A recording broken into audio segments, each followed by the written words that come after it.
And this you will be the difference. And this you will be the answer to the prayers of your man. Saturday, the 5th of March, And this you will build your soul. And this you will be 2022, of course. And this you will be the answer to the prayers of humanity. Yes, we're back. To live, and I know what state of God you are. It's a disaster. The one of its kind in 2022.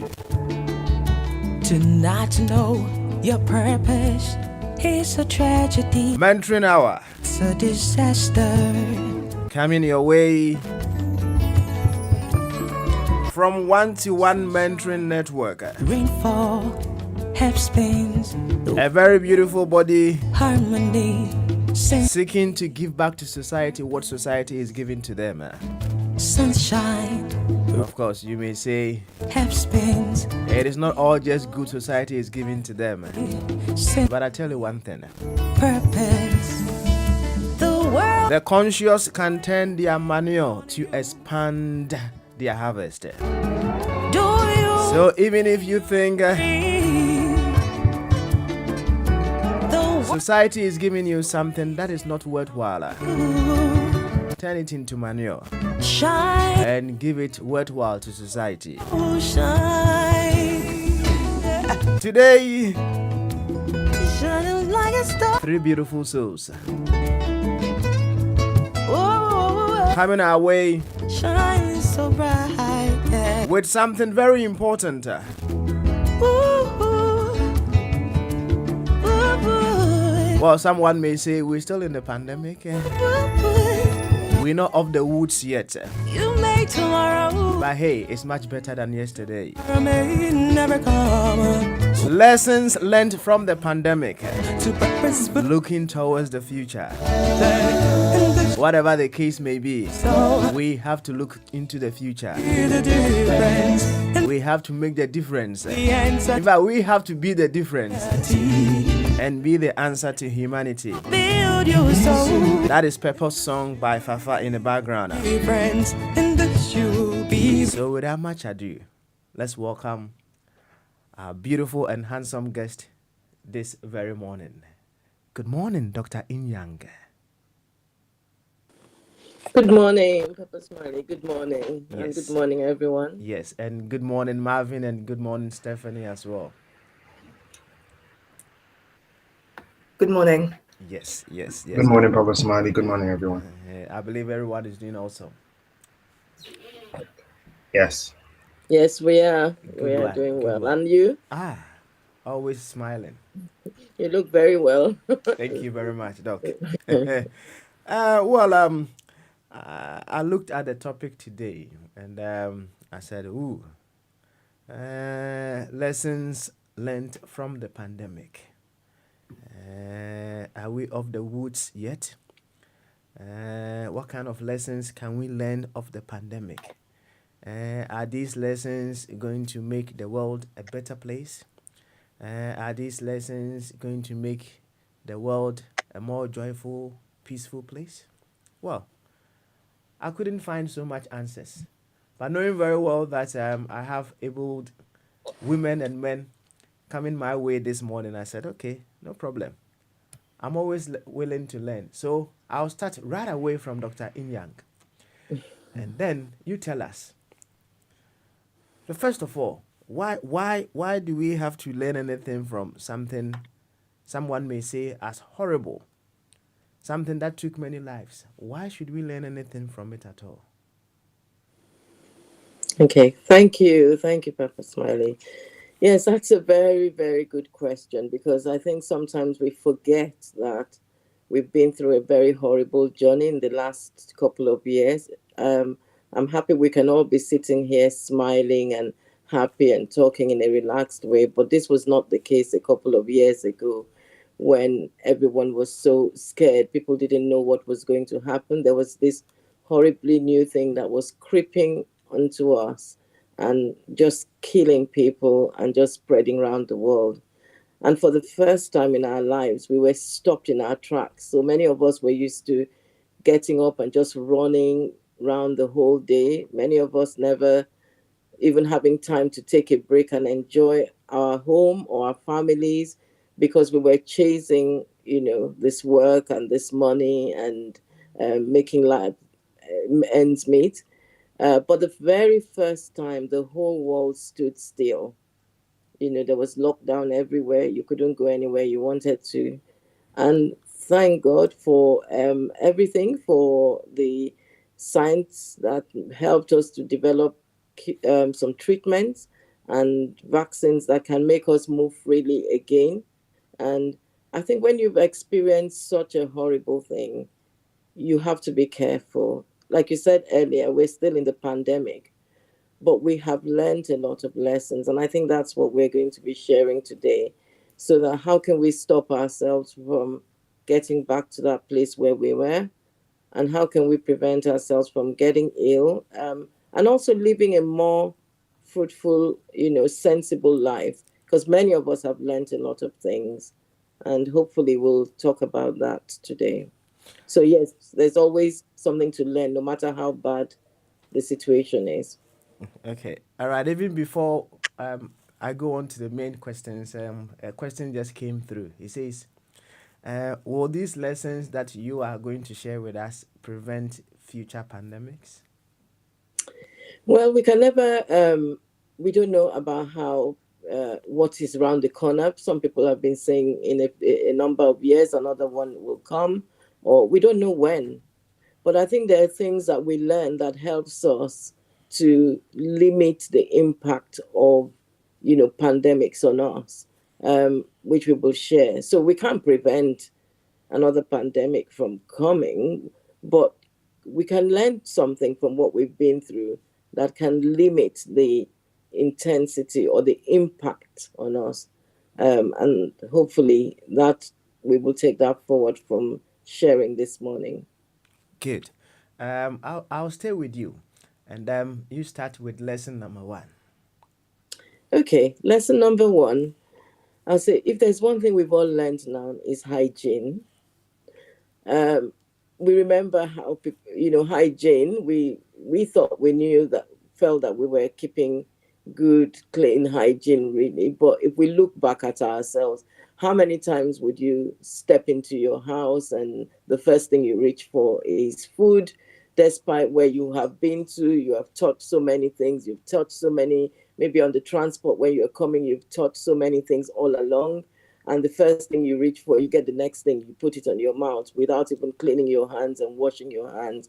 And that cascaded to most people, to the children as well. Children will go around touching things and then come into the house. So this pandemic made us, one of the biggest messages was sanitize, sanitize, sanitize.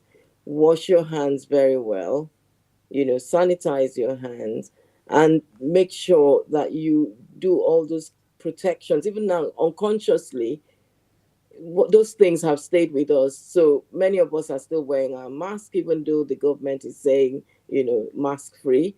Many of us, when we go to places, we keep our distance from the person in front of us. And those kind of practices are still with us, despite the fact that, yeah, the government has said, reduce these things. But hygiene was one of those things that caused this virus to spread quite quickly between people. And I think that's one of the biggest lessons that we take from this. Many people walk around with, sanitizers in their bags. Many people consciously wash their hands now. And I think this is something that we should carry on and continue, because that would limit future spreads of infections. Thank you very much. A friend of mine was telling me, he went into the bathroom, and he came out quickly, and the daughter saw him. The first question the daughter asked him was, "Did you wash your hands?" Yes, did you wash your hands? So it's very important, as you just rightfully said. We took so many things for granted when it comes to hygiene. When we step out of our houses, we go so many places, we do so many things, and when we get home, sometimes we simply even forget to wash our hands. And when we were drawn to the attention of hygiene, that hygiene, I think it has helped a lot of people going forward. Well, let me welcome Marvin. I know Marvin is into the business arena, so he will be giving us lessons when it comes to business, and our doctors will give us more lessons when it comes to health. So, Marvin, Yes, Papa Smiley. good one there. In fact, it's been long since I heard this baritone voice. How's the family? How's the family? My family is very well, thank you. Excellent. Let's go to lesson number 2. Okay. So lesson number 2 for me is I personally feel, and data supports that investment in education and technology as part of the fourth industrial revolution is critical to the health sector. So I say this because when the pandemic hit and we're still in pandemic mode, there's been a lot of changes regards to how people seek health support. So telehealth is now the new norm. Equipment regards to supporting our current infrastructure within the health sector is moving at a faster pace. Educating our health workers and educating the public in regards to how they can use these new equipment and technological advancements is critical. So, my personal opinion, based on data, I feel investments in the health sector and technology is very critical to the current age we find ourselves in because we're not going back to the old norm, but we're moving forward to the new norm, right? So, education around the new equipment, around AI, technology is critical to the next phase of the new norm, if I phrase it that way. So that's why I want to say that's the next point. I can go in depth into it, but I'll allow you to ask pinpoint questions so I can elaborate more. Well, in this lesson number 2, it's not for our individual levels, right? It's for governments to do those things, or what? So it's both. So the government plays a major role. That's the public sector plays a major role from the government standpoint. The private sector also plays a major role, but they can do their best and invest, and then it's down to us to utilize those tools. Where we find ourselves in an age where the internet is available, even in Ukraine, for instance, where we have the unwanted activity going on.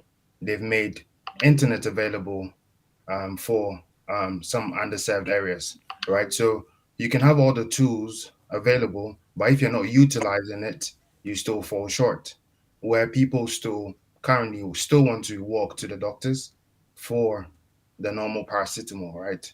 Where you don't need to engage a GP practitioner physically for that, right? So it's utilizing the tools we have available, educating ourselves on how we can use these tools to move forward rather than staying in the old norm, right? So the government will play their part. There's a lot of investment in technology right now where there are private equities, private funds investing in all these areas, right? Um, and by educating ourselves, by educating our children to pick the right courses, even when studying, or even with the current crops of doctors, even educating themselves with the new digital equipment to enable them to adopt as well is critical, right? Because it's the new age, right? So it's more about adaptability and utilizing the resources we have at hand. So that's how I elaborate on that. Okay, thank you very much for that elaboration. I know some of us hardly visit our GPs. Sometimes, once in a while, you need to pop in just to see if everything is all right. And now they say you have to book an appointment or you have to do consultation with Dr. IQ or something, right? Well, it's something I don't like. You see, why Dr. IQ? I want to go and see Dr. Stephanie face to face. Yes, why? So as you said, if someone is not very careful, that alone, they don't even want to go to see the doctor, let alone have interaction with an artificial intelligence and what have you. So as you said, we need to adapt to the changes that are already happening, and then we move forward to that effect. Thank you very much, Doctor. I already call you Dr. Marvin. My Yeah. wife is a doctor, so I'll take it. Yes, it means very soon it will happen, right? Stephanie, Hello, good morning. good Hi. morning. Are you adapting to the new technologies in your field? Yes, yes. New guidelines are coming in all the time, so it's something as doctors we're having to definitely take on board. Okay. All right then. Then take us to lesson number 3 then. So I would say the third lesson that the pandemic definitely showed us was all about the disparities in healthcare. So when you look at literature that's emerged from the States as well as literature that's emerged from the UK, we can see that people from ethnic minority communities were more harshly impacted by COVID. And I think this pandemic's really shown that we have massive disparities in healthcare. We've now had multiple reports that have looked into the reasons why ethnic minorities were impacted. We can see maybe that there are kind of inequalities in health that now the government is really working hard to tackle. So I think you could argue this is something that's come from the pandemic that we can definitely look at to help us move forward into the future. Well, you see, someone may say, are you very sure that they didn't know these disparities in healthcare that you are saying? Are you very sure they didn't know? I think looking back at data, there had been kind of mutterings that there were health inequalities, but the COVID pandemic really exposed it. So many reports now have produced literature that shows it's undeniable that people from ethnic minority communities were very harshly impacted by COVID. And so as healthcare providers, as people in government, it's really important that we understand why, so we can make changes so that that is something that can be tackled in the future. Okay, all right. On the individual levels, right? Ethnic minority people. What are some of the things that going forward on our individual levels we should do? Because one thing for certain, there are so many people in the ethnic minority who perhaps should be taking vitamin D. Some of them even don't know their vitamin D levels. I don't know if that's how you call it, right? I, for one, I think I went to my GP some time ago, and then when they did a check, they said, hey, yours is down, so you need to start taking those things. So what are some of the things on our individual levels we should pick going forward? So I think it's about being mindful about your health. So looking at a lot of the data, it showed that as people from ethnic minority communities, we're more likely to have underlying health conditions, things like diabetes, raised BMI. So I think on an individual level, it's about eating a healthy diet. It's about exercising, making sure you're watching your weight, making sure you're looking after your health. If you have an underlying health condition, make sure you're liaising with your GP so your diabetes is well controlled, making sure that you're taking your medication, really just making sure you're responsible for your health in the way that you can be, and just taking charge of your life in the way that you can. I wanted to go to Dr. Inyang, but I'll ask you, as an African, what is a healthy diet? So I really think there's a misconception that our food isn't healthy. I think there's ways around it. I think it's about, if, for example, you are someone who likes a particular type of food, maybe just making sure that you are having that food. So making sure, for example, jollof rice, having that, but also having green vegetables, making sure you're having good quality meat. So chicken, fish, rather than kind of pomo, shaki, all of those things that maybe don't give you any kind of nutrition, but making sure you're just tailoring your diet. I don't think it's about kind of saying African food is unhealthy, because I don't think that's the case. I think it's just about being smart with what you eat and incorporating things. So just making sure you're having your green vegetables, making sure you're having fruits, drinking water, but you can also continue to have the food that you enjoy as well. So no shaki. I think it's about having meat that's high quality, that gives you nutritional value. I'm not saying cut all the shaki Shaki hasn't got entirely, but I quality. think sometimes a lot of these meats don't give you any nutrition. So I think it's just about just being making healthier choices. Oh, okay. Wow. I didn't know Shaki was low value.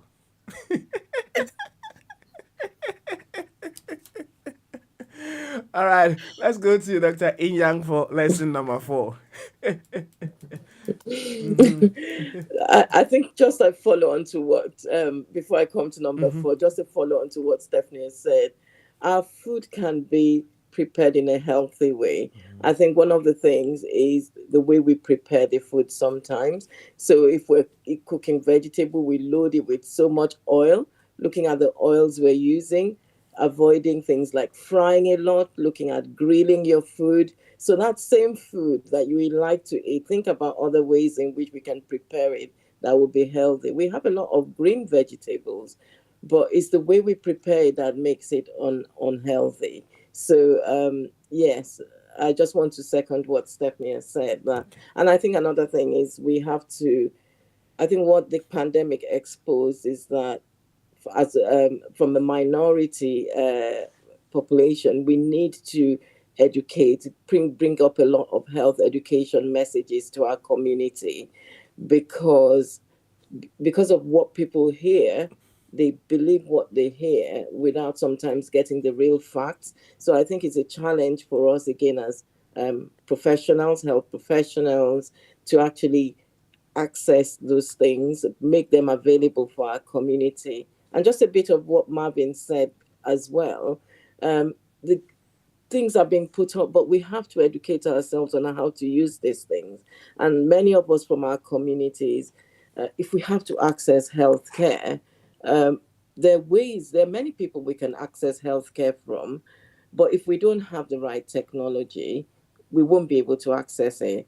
So what does this pandemic has done is actually made healthcare accessible to people who wouldn't have gotten it. I've been able to see patients from outside this country who otherwise would not have been able to travel thousands of miles to come over to see a doctor. But because of something as simple as technology, you can see people from all over the world. So, and get the best care that you want and best information. So, I just want to support what my colleagues have said. Okay. So, the Before we go on to lesson number 4, right? Um, someone is asking. When Stephanie talks about healthy dieting and what have you, is she saying we should just stop takeaways, Chinese and what have you? Is she saying we should stop all those meals? Stephanie, do you want to answer? So I'm not saying completely Mm-hmm. stop all the takeaways, completely stop all the Chinese. I think it's about doing things in moderation. Okay. So if you're someone that's having 3 takeaways a week, why not have 1 takeaway a week? Have Okay. that on a Friday night or a Saturday, Okay. and try and kind of plan your meals throughout the week. So that's something you're looking forward to. I think it's not about cutting things out completely. I think it's just about doing things in moderation. Moderation. That's a word that gives me a lot of chills. Oh, your moderation may not be my moderation. So, what is moderation?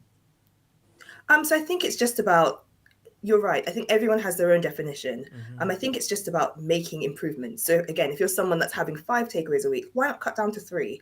Mm-hmm. That's an improvement for you. I think it's just about making progress and making improvements within your own life. I think everyone has their own starting point, but I think as long as you can look back and say, okay, I used to do this, and now I can see that I'm making changes, I'm getting healthier, I'm losing that weight, or I'm making healthier decisions. I think that's the most important thing. Okay. All right then. Thank you very I, much. I, Uh, Go on. I think to add, I would say Mm-hmm.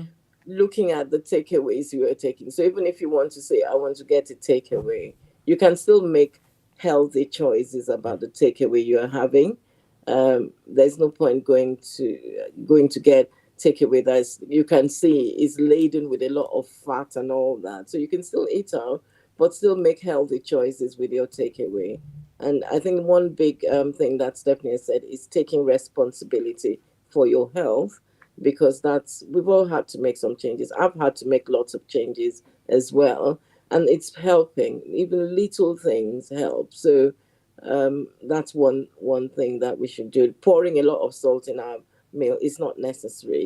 Eating things that has lots and lots of fat is not necessary. But there's so many places that do healthy takeaways as well. Okay. All right. I'll stay with you, Dr. Inyang. There are some people like me, and no matter how much fat they will take, they will just look like me, right? So, what advice do you have for such people? Someone may say, "Oh, I can eat as much fat as I want, but I'm still the same." What advice have you got for such individuals? So, Papa, I would want to say that the fact that some people are lucky to still look, trim and all that, it doesn't always mean that it equals to very good health, because being slim and all that, it does not equate to, okay, that person can eat all the things they want to eat and still be healthy. Your health it's there's so many things that coming to make good health. You can look fit on the outside, but you can have diseases inside. You can still have diabetes and be thin. You can still have hypertension and be slim. So all those things that you're trying to prevent long-term illnesses, and it's still the same thing that you should eat healthily, exercise, because that's what's going to help you. And being, making the right choices all the time. So yes, you'll see somebody looking very slim. You say, oh, he's healthy, but he's eating everything. Just continue, even though you are slim, continue to eat healthy. And the other thing is that some people wonder why they look slim 1 minute, and then at a time when they think, oh, this is my lifestyle, I'm always going to look like this. It doesn't necessarily mean the next, you could have a complete transformation in a couple of years, and somebody would wonder that you who were looking very slim is looking, I'm not saying that's what's going to happen to you, Papa Smiley, but you who is looking very slim might look very different in a couple of years. It's a build up. Our health and it is a build up of practices that we have done over the years, and sometimes that can catch up on us at different times. So the thing is to be consistent, eat healthily, don't take your health for granted, eat healthily, and maintain a healthy lifestyle pattern. Thank you very much. Lesson number 4. So, lesson number 4 is our mental health. And that's one of the things I want to raise today. Many times, and now we're hearing mental health on TV, we're hearing it on radio, we're seeing the importance of mental health now. This was not something that a lot of us considered as top priority. Top priority for people were to rush out of the house, run and look at how much money they can make, no matter how detrimental it is. And I know from our community, there are people who were doing 2, 3 jobs without having adequate sleep, adequate nutrition, and adequate rest. And we can see that this had a great impact on us. So people who had underlying conditions, it was now coming to the surface. Children suffered a lot. Children's mental health suffered a lot for so many reasons. Families hardly had time to actually sit down and engage with their children. If you ask a lot of households, they hardly had that time in the day to actually sit down and find out what has happened to the child during the day or week, or engage with them, or find out what their worries were. Many children were worried from school. They had things they were bottling in, but parents hardly knew. Now, the pandemic was the first time that a lot of parents were actually spending time with their kids, and they were now picking up some of the things that they never saw before. They were now seeing that their young child was not really engaging with others, was moody. They were identifying lots of problems with a lot of children. And then if you remember the pandemic, it was stop, start. Okay, lockdown, stop 1 minute, go back to school, children go to school in bubbles. The next minute, the school is locked down. It was very, very difficult. So mental health was they couldn't engage with their friends the way they were supposed to. Things were changing very fast. They were seeing horrible things on the telly. They were hearing horrible things on the radio.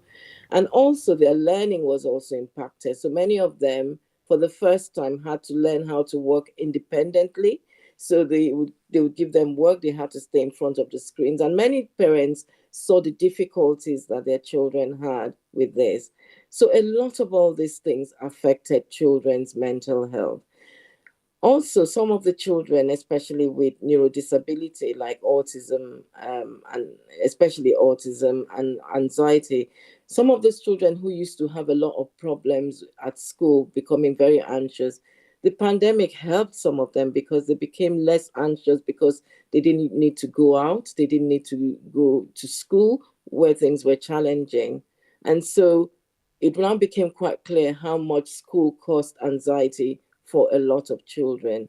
So mental health is one of those big things that we became very clear during this pandemic. And that's why investing in how can we improve our mental health? How can we have better family time? How can we engage with our children better? We as parents, how can we explore those things that are troubling our children and deal with it rather than when it's so severe that the child is self-harming or threatening to do something to their lives. I'll just stop there and let you take up from there. Very interesting. Uh, back in Ghana, when we talk about mental health, I think Marvin will bear witness. We think people who have mental problems are the very ones who are they've gone haywire. They are naked on the streets.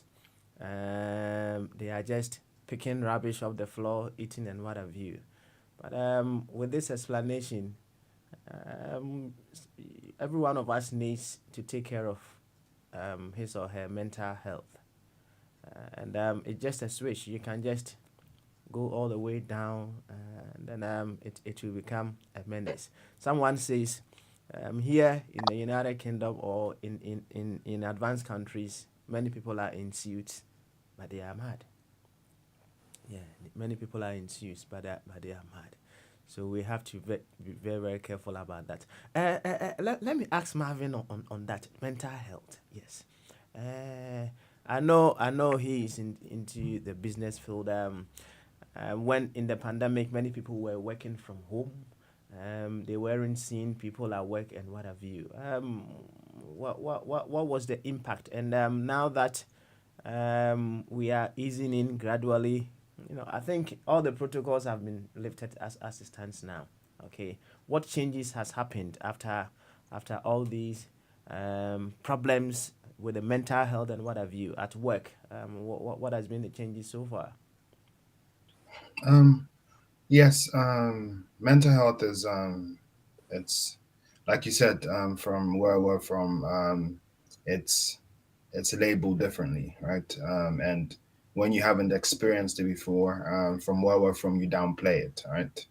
Um, as a matter of fact, I hadn't experienced it personally till the pandemic. Right, I used to downplay it. I was one of those people who downplayed how impactful and how important mental health was. Right, till I experienced it myself. Right, and um, when you experience it and you acknowledge it, it's easier to deal with it. Right. Um, I won't bore you with the details, but I experienced it and I acknowledged it and I was able to work on it, right? But what has it done? I in my transition and within I used to work in a field where I used to be all over the world engaging physically with my clients, companies, organizations in different cultures, right? And then I transitioned to a period where I was just stuck behind the screen doing everything behind the screen.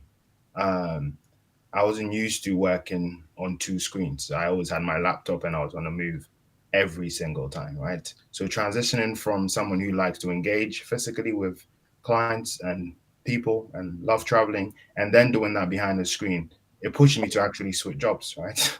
Because there was no, I didn't know when the end line was, when everything was going to go back to normal, where I could do that again. So I took the decision to switch it up due to other reasons as well. So the impact has been drastic. Um, are we ever going to go back to that norm again, where yes, the government have lifted policy, have lifted a lot of traveling embargoes, but it will never be the same. We have to work with the new norm, right? Where you have to find a way to read someone's body language via video call. You have to be able to, because you don't have that luxury like before, where you're talking to someone face to face and you can actually pick some pinpoints physically off them.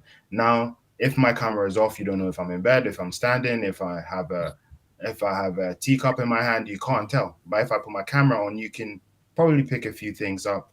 But you can't use body languages like you used to, right? So it's adapting to all those techniques, right? And then being very attentive to all those techniques. And also confidentiality becomes another key point because you have sensitive conversation, you don't know who's behind the screen, who's listening, right? So there's a lot of adaptability. It will never be the same. I have learned to work with it. The moment I have the chance to go back to the traditional, I take advantage of it. So personally, I feel it's been different. It's impacted a lot of people in a negative way, but people have learned from it. People are still struggling to deal with it. But like I say, acknowledging it and working through it definitely helps. So I personally can advocate for that, saying I've experienced it, I've worked through it, I'm a better person now Mm-hmm. because I've experienced both worlds and I know how best to adapt, right? Okay. Okay. Like you can tell if you play back some of our previous videos, you can Mm-hmm. tell my posture is even different from our last Oh yes. conversation, right? Yeah. You can tell the way I look into the camera is different from what I used to do, right? So it's adapting and learning from every single encounter, right? I'll leave the score and I've made notes of some things I've picked up from Dr. Ingen and Dr. Stephanie as well, right? So it's learning throughout and making sure that you're improving. And making sure that that transition is a better transition from where you used to be. So that's what that's all I'll love to add to it. That's the kind of testimonies I want to hear, right?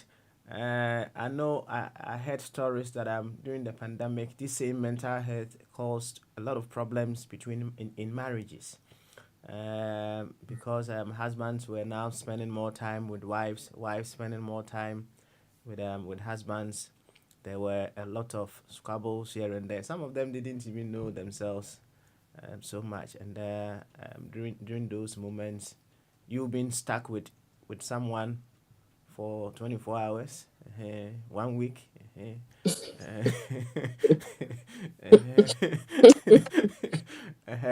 So someone was asking, which is good? Is it to be single, where you will be alone in your room, or to be with someone you may not know the person so much, and then you'll be stuck with the person, which is which? But there was a lot of abuse in the homes here and there, and if you are very conscious going forward, I think so much changes must be done. I think I'll stay with you once again for lesson number 5, and then I'll come to Stephanie. Okay.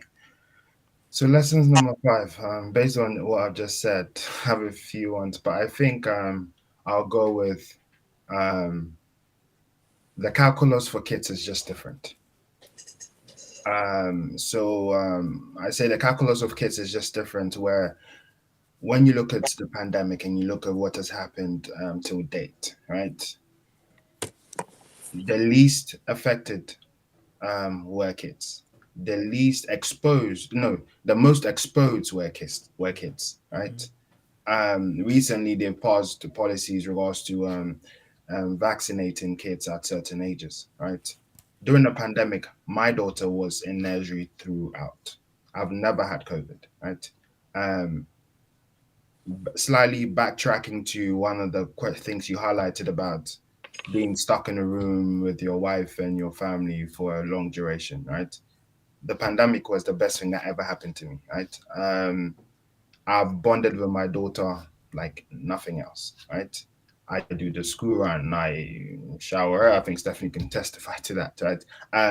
But then, like I said, my daughter has been exposed throughout the pandemic because we've been working throughout and she's been in nursery throughout. She goes to nursery 8:30 to 5:30, Monday to Friday, right? And God being so good, she's never even if she's got it, we haven't known about it. No one in this household has suffered from COVID, right? So what I want to say is, I'm yet to see that data. Maybe Dr. Yang and Stephanie can support me with that, but it's just amazing to see how kids have the capacity to deal with all these things that has been happening during the pandemic, right? So I feel their anatomy is different. The vaccines are great because obviously if you have been vaccinated and you're not exposed, you limit exposure to other beings who are around you, right? So I feel I'll go with that, where lessons 5 is it's how the kids have had the capacity to deal with it, right? And their immune system are now different. In the next 20 years, if we have a similar thing, I feel they'll be in a position to deal with it better. And like I said, learning from what we've seen, learning moving forward it's critical. So that's where I'll put my point at, and I'll allow you to ask pinpoint questions based on what I Okay. just said. All right. The anatomy of children different from us. You said the calculus for kids is what is different. Is that what you said? Yes. I thought calculus was mathematics.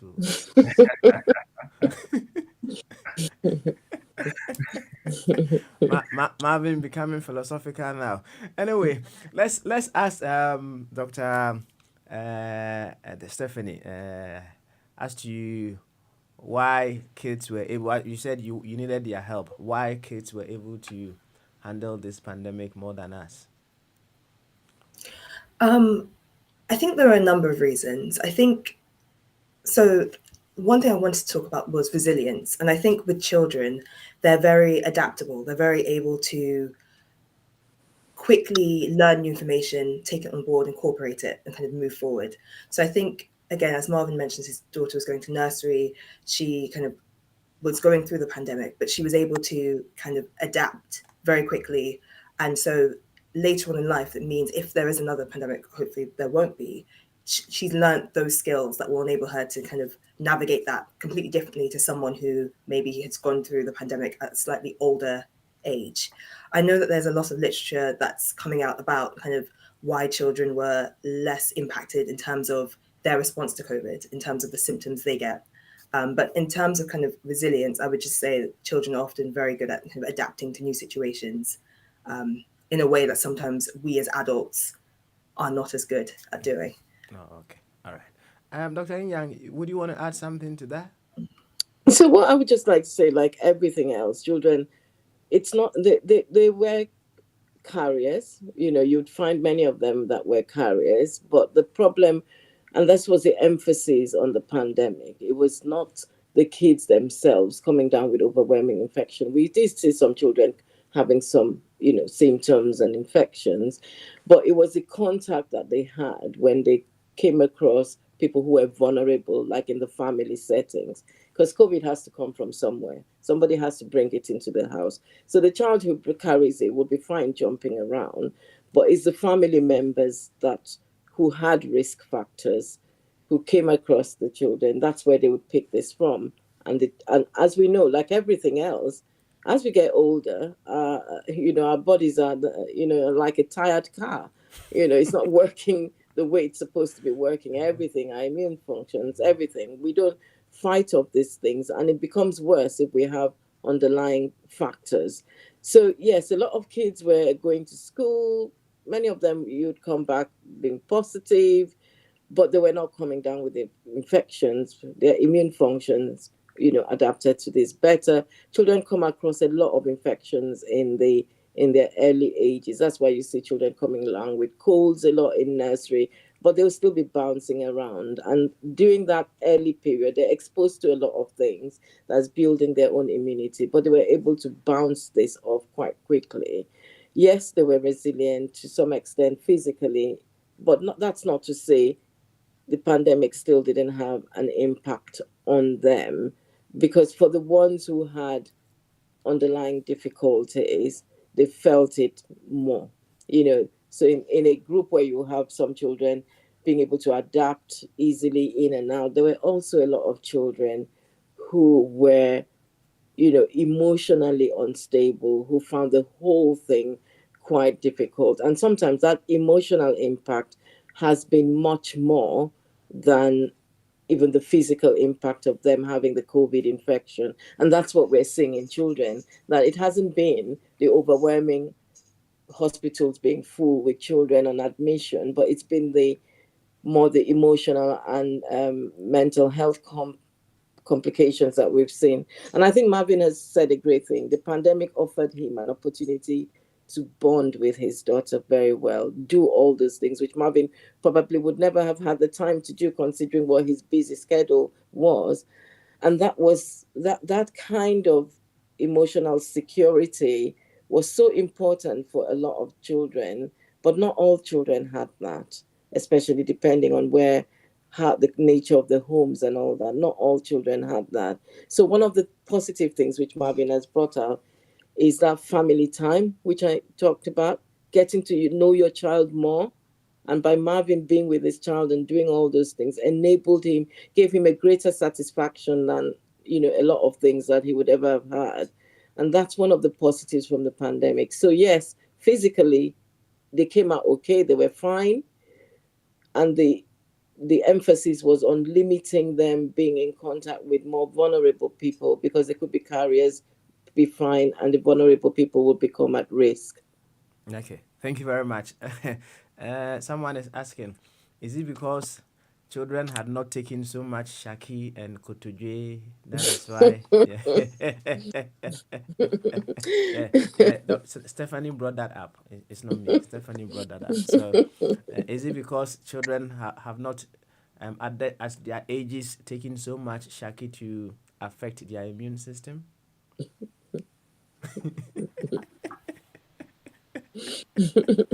Anyway, Stephanie, let's go to lesson number 6. So I think lesson number 6 for me would be just about humanity's capacity for resilience. I think all of the responses we've had have kind of touched on that briefly. So it's just something I kind of wanted to highlight again. I think, again, going into the pandemic, it was something that was new for all of us. And so it was very interesting just to see the way that we were able to adapt, especially within lockdown, how people were then soon able to work from home. Lots of people kind of adopted new hobbies, new habits that they incorporated into their lives. Things even as simple as travel being suspended. Lots of people then decided to have staycations and went to explore the UK and other parts of the country. So I think really the pandemic's really shown that as humans, we're very resilient. We're able to kind of cope with new situations and find ways to survive and to thrive. And I think that's something that the pandemic really highlighted. Interesting. I had a question on my mind, and then you brought in habit. Some people were stuck on some of these, TV channels, TV packages, and what have you, during the pandemic. After the pandemic, they are still having some difficulty getting themselves off those things. Some people were stuck in bed, watching a whole series all at once. And now that the pandemic is over, possibly, let's say, calm down, they still go to work. And when they come back home, instead of them resting, they switch on the TV and they want to watch like 3 episodes, 2 episodes, and the next thing they realize is way in the night, and they have to wake up going back to work again. What are some of the possible ways you can advise such individuals to get back on track? So I would say, for example, within my own life, when it comes to kind of TV shows and kind of Netflix or binge watching series, I think it's important just to have kind of set times where you do that. So maybe an hour an evening, or maybe say, okay, Friday night is the time where I can give multiple hours to finish a show. I think it's just about having kind of a structure. Maybe advise that particular person to kind of keep a diary, just so they kind of can be accountable for their time. Because I think I can imagine if they're going to bed in the early hours of the morning, having to wake up early, they're probably going to work and they're tired. And that kind of gets into a cycle where you're going to work, you're tired, you're then not enjoying your day, you're not as productive. So I think maybe if they can just have an episode in the evening, and then maybe say Friday or the weekends, I can really kind of splurge if I have the time. That's what I'd recommend. Okay, so moderation, yeah? Yeah. Moderation, Yeah. Okay. All right. Thank you very much. Dr. Yang, lesson number 7. So lesson number 7, one of the things I picked up a lot, and I like learning from people, but I saw people discover other bits of themselves which they never had time to discover. So they discovered hobbies and things that they could do. Some people even started businesses in the pandemic.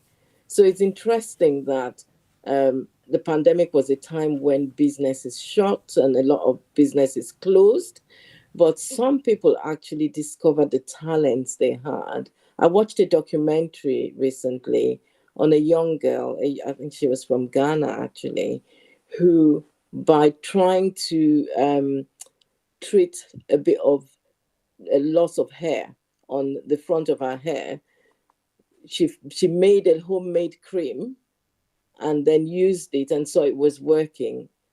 And she used this technology that Marvin was talking about to display her product, and it went viral. And today she's running a very big organization supplying things around the world.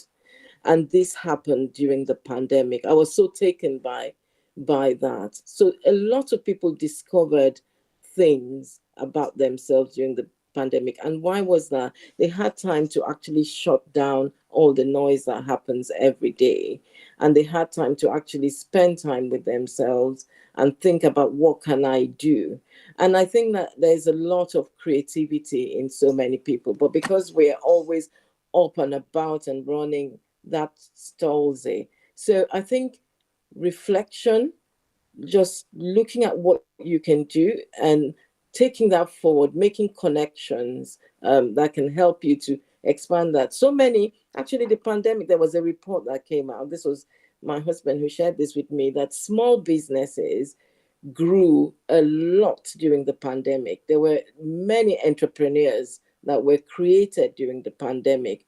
Not the big companies, not the mega ones, but small businesses thrived a lot during the pandemic. And who are those small businesses? They're just normal people, normal day you and I. So again, it comes back to having a balance so that you can have time, make time for yourself. There was a phrase I got from a friend called, so she said to me, we have to be intentionally purposeful. And that phrase has been very good, being intentionally purposeful. Create time within your day where you can sit down and reflect and look at what is the positive thing that you can do.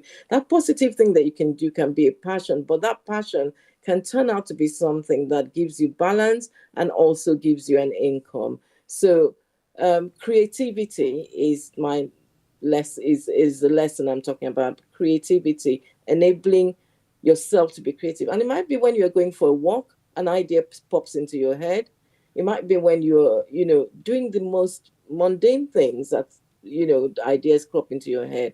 But it comes back to everything we've said: balance, rest, mental health, sleep. All those things help us to generate our creativity. And I think that's one thing that we should take forward with the pandemic. Thank you very much, Doc. To a very noble man, he has solution hour every day, where he as you directed, he sits, and then how ideas flows into our mind. It's just awesome. So he purposefully solution hour, where he connects to the cosmos and is able to download solutions to whatever problem he may be facing. So I think it's something very important. I'll go to Marvin. You see, talking about solution hour and how ideas also come in. How about our spiritual life? Any lessons that we should learn going forward? And now, some churches are still doing their church service online, right? Are there any spiritual lessons that we can equally learn going forward? So when it comes to spiritual, when it comes to belief, when it comes to faith, I feel it's more of a personal decision in regards to how you want to move forward with that. First of all, I'm a Christian, and I have a strong faith, and I believe in Christianity and where I sit. Yes, the pandemic has led to a lot of digital transformation where churches or prayer of worships have been transitioned to a digital platform. But then, as Dr. Indian said, there's been openings. You said that we're going back to the new norm where the expectation is, can we go back into those groups or those type of setups to enable our spirituality, right? So I say you look at yourself as an individual and you ask yourself, have I drawn closer? Have I grown spiritually, or have I moved back, or have I backtracked, or have I am I a better person from where I used to be, right? And in my place of worship or how I practice, am I better off going back to my traditional ways, or am I better staying in my current situation, right? For instance, I moved into a digital type of worship. My spirituality has grown personally. But then from a physical standpoint, someone might say, "Oh, we don't see you in church a lot, right?" But then my personal spiritual life, I know that I've grown, right, due to some of the challenges I've encountered during the pandemic, right? So I feel it's more of a personal decision. It can't be dictated by anybody. You have to own your own faith and your own spiritual well-being. So your fellowship might advise to come back into an open setup. I think if you want to, you can do that. But then what I say is, if you were contributing in any way or form, or you are a support of that group, and you haven't been able to offer those supports, being it helping in a setup of those communities, from moving church to moving equipment, or move talking about your tithes, or talking about your offerings or offertory. Yes, no one was used to sharing offerings by bank transfer, right? So it's mainly just making sure that you are doing the things you used to do before the pandemic, and then just asking yourself, how can I improve, or am I a better person before the pandemic? So it's one where I'll just say everyone has to own their own spiritual life, and the decision is in our hands to make that decisions. But then the bits I've added to is where I sit and what I've experienced spiritually during this process. Interesting. Interesting. Would you want to add something to that, Dr. Adeyemi? No, I feel that Marvin definitely captured everything really well. So I have nothing to add. Okay. All right. How about dating in the new era that we find ourselves in? You see, now everything is becoming digital. So is it going to be digital dating? Some of my friends say it's becoming harder and harder finding a partner if you are single. See, so Abi, right? So what is also the way forward with that digital dating, e-dating? What is the future for that? So I can only talk from kind of the information that I'm aware of. And kind of talking to friends, talking to my peers, it seems a lot of people are relying on dating apps. So digital dating, as you mentioned. I actually know a few friends who've met people on social media apps, so Twitter, Instagram. They've just maybe been in different groups, or people have messaged them directly and it's turned into a relationship. So I feel like you can meet people anywhere, but I think given the climate we're in, people are relying heavily on e-dating on apps. And I think it seems to have continued, even though lockdown's officially over. That seems to be the way that people are So, meeting. But that doesn't mean you can't meet people face to face. okay. So what will be your advice when you are to meet someone? You should ask for the vaccination card, isn't it? Or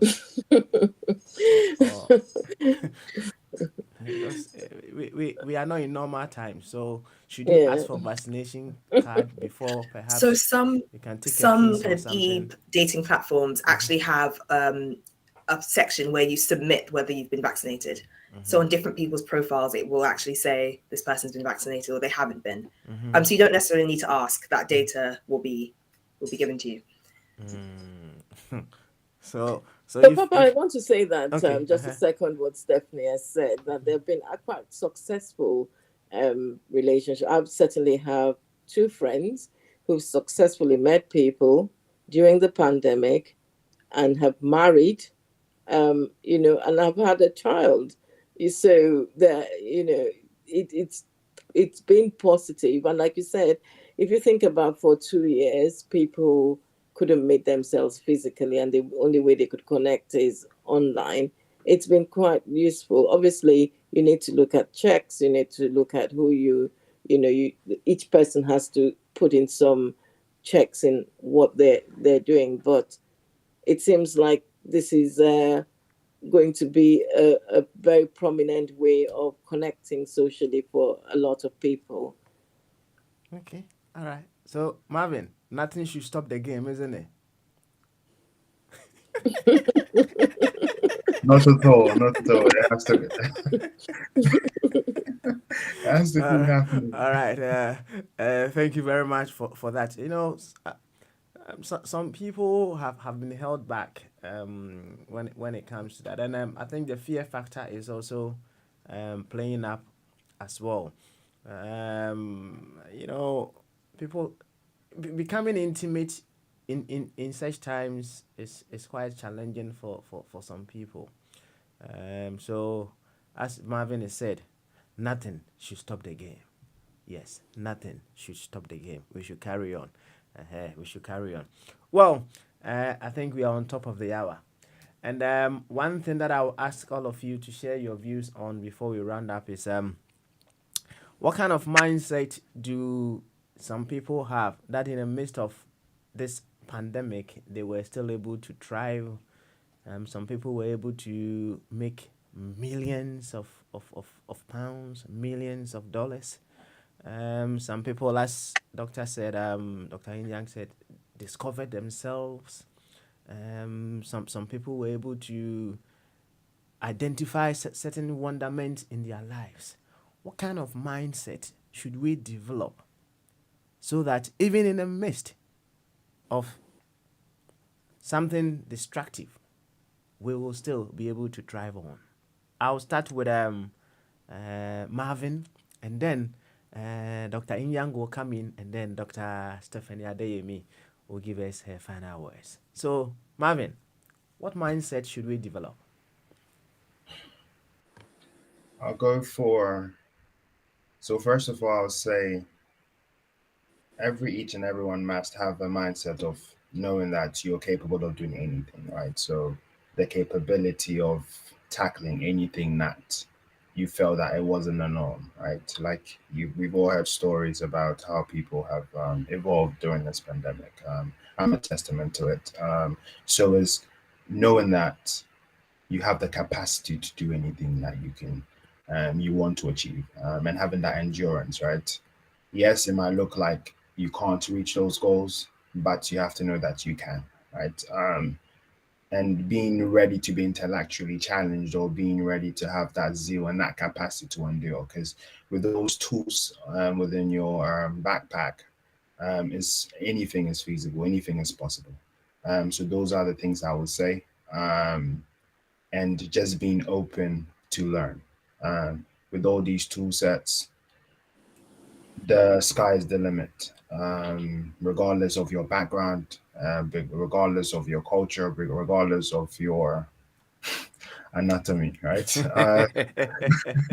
yeah, that's what I would say. I can go on and on, but in a nutshell, that's how I'll put it. Thank you very much. So, Dr. Inyang. Yeah, thank you. Just catching on the last thing which Marvin said is being open to learn, and I think that's number one. That even though you had been going on track A, and track B is a completely different track, you can learn how you can get on track B and begin to grow on that area. Being flexible. Many of us have had to do things.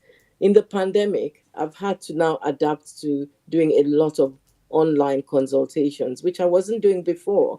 I was always seeing my patients face to face. I used to be one of the people who would be like, no, I must see them face to face. And I've almost completely swung the other way to saying, I do a lot of online consultations privately for the private patients I see. And I've seen the value and the scope in it. So being flexible, and being able to change, adaptable to change, and having a positive mindset that even if you fail, you will stand up and you will continue to move on. So I've learned a lot. I'm one person who the pandemic has, given me a lot of positives that I can take forward, and that's because I opened myself to learning a lot, and that's what I would like to advise people to do: to be flexible, learn, and be positive mindset. Be flexible, learn, and be positive. Stephanie, your bit. I think just following on from that, I think also if you can, it's useful to have a mentor. So someone who maybe has gone along the path that you're trying to go along and can give you advice. I think it's always helpful to have someone just to kind of show you the way. I also think it's about setting goals as well. So I think a lot of during the pandemic, I often heard people mention kind of having like manifestation boards or kind of goal boards. But I think I was listening to a podcast yesterday and they were saying actually, for example, if you're setting a goal, you need to also think about the sub goals as well. So the example they gave is okay, people have a manifestation board and they'll maybe have a picture of themselves or of someone running the London Marathon.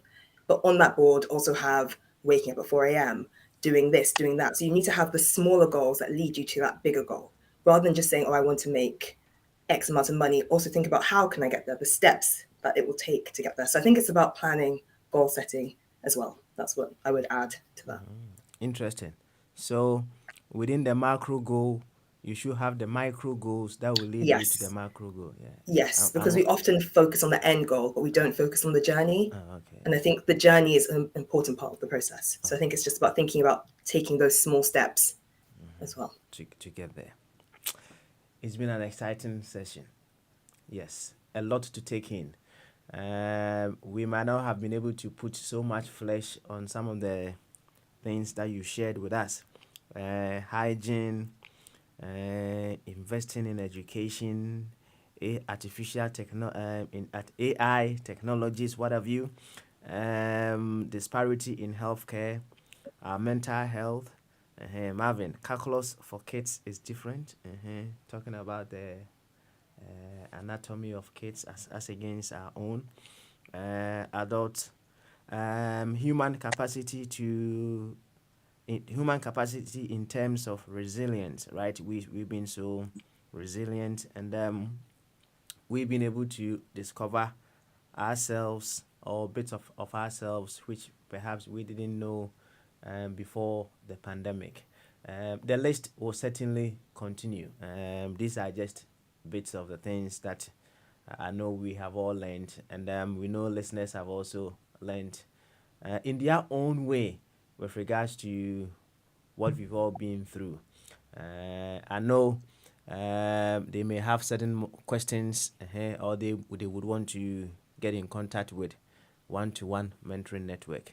Dr. Adeyemi will be giving us all the various ways, areas that you'll be able to contact them, what they do, and if you need any of their support, how you'll be able to reach out to them. So, Dr. Stephanie Adeyemi, over to you. Okay, so thank you. So One-to-One Mentoring Network is a platform that we offer a number of things, but our core product is kind of bespoke mentoring for individuals from kind of the kind of Black and minority ethnic community, as well as other communities also. Again, we mentioned kind of mentoring and learning as an important part of achieving your goals. And so that's why we believe this is an important kind of network to be part of. You can find us on social media. So we're on LinkedIn, we're on Facebook. Our Instagram is One-to-One Mentoring Network. And our website has all of our resources. So you can find us at one-to-one-mentoring.com. So that's one-to-one-mentoring.com. That has all of our resources, all the things we offer, and also an opportunity for you to kind of get in touch with us if you want to find out a bit more about what we do and if you want to join us as well. Thank you very much. Someone is asking, will Eba be Eba without Shaki? That's a good question. I've not said that you shouldn't ever have Shaki or Pomo. I've just said doing things in moderation. That was the word. So incorporating different types of meat. And also Eba tastes nice with with fish, with chicken, with beef, with other things too, with green vegetables. Like Looking at how you are putting it, it seems Marvin, you have to go and eat some Eba, Thank you very much, Dr. Young. Thank you very much, Marvin, Thank and you. thank you, Stephanie, for your time spent with us today. We hope it wouldn't take so long for us to come back with another session, right? It wouldn't Thank take so you. long, right? It won't. It won't. It won't. It Excellent, won't. excellent. All right, Thank then. you, Papa, Enjoy for your having weekend us. and then stay blessed. Bye Thank you. Thank you. Bye now. bye. Thank you.